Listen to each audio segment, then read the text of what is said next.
Hello mga mi! Kanina nga pala ay pumunta kami Tuigaraw dahil susukatan nga ang mga abay para sa kasal nga ng pinsan nga ng aking asawa. So yan mga mi, bali nga pala dalawang rus ko nga yung papuntang Tuigaraw dahil napakarami nga naming pupunta nga sa Tuigaraw. Dahil halos lahat nga ng mga pinsan pamangkin nga ng pinsan nga ng aking asawa ay kinuha niya ng abay. At syempre nga kasama dun si Madam Asia kaya naman kami ay kasama nga papuntang Tuigaraw. O diba talaga nang mapapasanol ka na lang talaga dahil hindi ko naranasan nga nung ako ay dalaga at nung ako ay bata pa ay talaga namang mararanasan nga ni Madam Asia. Kaya naman talaga namang sobrang thankful ako dahil talaga namang nararanasan nga ni Madam Asia yung hindi ko naranasan nga nung ako ay bata pa at nung ako ay dalaga pa. So ayan mga mi, bali nga pala ng mga oras na nagbiyahe na nga pala kami papuntang Tuigaraw at bali nga pala sa likod nga pala kami ng rus ko nga nakasakay. Kaya naman kung makikita ninyo ay grabe ang buhok ng Mama Rachel nyo. Sabog-sabog na. Charis. Pero okay lang naman dahil super enjoy nga kapag sa likod ka nga ng rus ko nga nakasakay. Dahil kitang-kita mo nga ang magandang view papuntang Tuigaraw. O, diba? At isa pa nga, grabe, napakasayang magbiyahe kapag marami nga kayo magkakasama dahil alam nyo na, habang babiyahe nga ay may kasamang chismisan. Chares. Bali nga pala ang napangasawa nga pala ng pinsan nga ng aking asawa ito Tuigaraw. Kaya naman doon nga sila ikakasal. Kaya naman kahit malayo nga talaga namang go na go kami dahil syempre napakalagang araw yon para nga sa pinsan nga ng aking asawa. Kaya naman kahit magpabalik-balik nga kami para sa kanilang gown ay okay na okay lang. At isa pa dahil makakagala nga rin kami.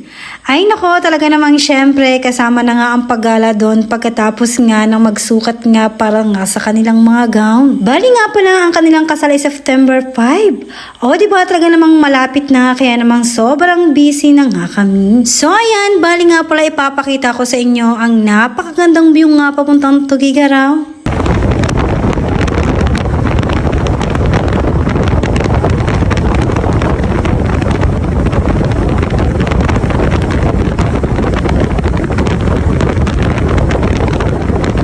So ayan, fast forward nga at ito na nga nakarating na nga kami sa bahay nga ng mapapangasawa nga ng pinsan nga ng aking asawa. So ayan, bali nga pala dito magsusukat nga para sa kanilang mga gown dahil syempre dito na rin naman nakatira nga ang pinsan nga ng aking asawa. Nasaan na yung mga bata? Nawala na yung mga bata? Ha? Yung tiles ko. Ay, mamaya pag-uwi. Ha? Mamaya pag-uwi. Apa alam mo? Di lang yun eh. Muna na tayo. Tama to na eh. Yan na. Dali.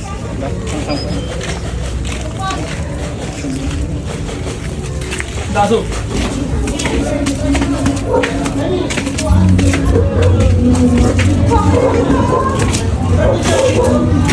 So ayan, bali nga pala pagpasok pa lang namin ay talaga namang naandun na nga yung mga magsusukat. Kaya naman wala nang patumpik-tumpik pa kaya naman eto at talaga namang sinusukatan na nga ang mga abay. At yan na nga kung makikita ninyo so si Madam Asia na nga pala ang sinusukatan nga ng mga oras na yan. Bali nga pala si Madam Asia ay flower girl. O diba talaga namang sobrang nga akong natutuwa nga para sa aking anak. Siyempre, napakarami nilang abay kaya naman pagkatapos si Madam Asia ay sinukatan naman yung iba. At bali nga pala kami ay babalik sa katapusan para nga mag-pit nga or ipit nga sa kanila yung kanilang mga gown. Para naman kung halimbawang merong i-adjust ay ma-adjust na para pagdating talaga ng pinakang kasal nga ng pinsan nga ng aking asawa ay talaga namang napakaganda nila sa kanilang mga suot na gown.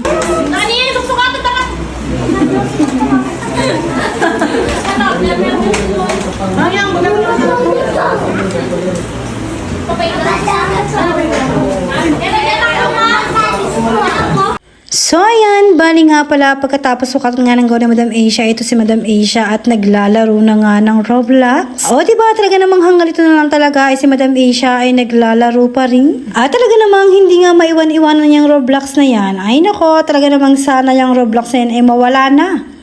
Charis. So ayan, habang si Madam Asia ay naglalaro nga ng Roblox, so ako eto naman. Ay nako, talaga namang nag-aaral na nga ulit mag-alaga ng bata. Kasi talaga namang malay nyo, ako ay magkaroon pa nga ng isang anak. Charis. Pero talaga namang yun yung dream namin pag ang umuwi na nga yung aking asawa. Ang magkaroon pa nga ng isa pang anak para naman si Madam Asia nga ay meron ng kapatid. Ang hirap din kasi kapag walang kapatid, napaka-arte ng anak. Charis. O diba talaga namang super puti nga at super kinis nga ng anak nga ng pinsan ng aking asawa. Ay talaga namang kung pwede nga lang alam niyo yun na isalin sa akin ay ginawa ko na para maging makinis din ako. Charis. So ayan, pagkatapos ng magsukat lahat ay kumain na nga kami ng tanghalian at pagkakain nga namin ng tanghalian ay ito nga tagayan nga kami pumunta nga ng Robinson. At bali nga pala ang aming sasakyan nga ito sasakyan nga ng napangasawa nga ng pinsan nga ng aking asawa. O diba talaga namang napakabongga nga at talaga namang sana nga ay magkaroon din kami ng ganitong sasakyan. Dream talaga namin at sana nga ay ipagkaloob sa amin. At yan na nga, fast forward nga, o diba napakabilis lang ng aming at dito na nga pala kami agad sa Robinson. At grabe talaga namang napakasarap ng sumakay nga sa likod nga ng sasakyan. Dahil kitang-kita nyo nga ang napakagandang view nga papuntang Robinson. At yan na nga, fast forward nga, papasok na nga kami sa loob ng Robinson. At talaga namang unang-unang aming pinuntahan nga ay yung mga palaruan dahil gusto nga daw maglaro ng mga bata. Bali nga pala, ang napili nilang paglaruan nga ay Kidzona. Dahil syempre, basta bata nga ay Kidzona nga ang gustong-gusto ngang paglaruan. Kaya naman eto, talaga namang yun nga yung una namin pupuntahan dahil talaga namang yun nga talaga yung pupuntahan nga namin sa Robinson. At sakto naman pupuntahan namin ng Robinson at talaga namang parang merong gaganaping event kaya meron pa ganyan. At sakto naman na nakasale nga ang Robinson. At nga, fast forward nito nga pala kami sa Kidzona. Pero yun nga lang, bigla nga nagbago nga ang isip nga nila Madam Asia. Dahil gusto nila ay talaga namang doon na sila maglalaro sa Thomas Wall. Kaya naman ang hingi nga ng pera nga pambili ng tokens. O diba talaga naman si Madam Asia talaga namang big girl na dahil ayaw na nga niya maglaro nga sa Kidzona. At na nga, fast forward nga, nakauwi na nga kami sa bahay nga ng mapapangasawa nga ng pinsan nga ng aking asawa. At ito nga, grabe, talaga namang pinagmerienda muna nga kami bago nga kami umuwi nga ng Bagao. O diba talaga namang grabe, maraming salamat po sa mainit na pagtanggap nyo sa amin. Na talaga namang grabe, sirang-sira po yung diet ko dahil grabe po, ang sarap po ng mga hinain yung pagkain sa amin. O diba talaga namang grabe, ang babait nga ng mga kapamilya at kamag-anak nga ng mapapangasawa nga ng pinsan nga ng aking asawa. So ayan na nga, fast forward nga pagkatapos namin kumain ito nga kaya na nga kaming umuwi dahil ang mga oras na yan ay alas 4 na at maggagabi na. Dahil syempre, malayo-layo rin naman ang Bagao, kaya tagang alas 4 pa lang sabi nga namin ay uuwi na kami.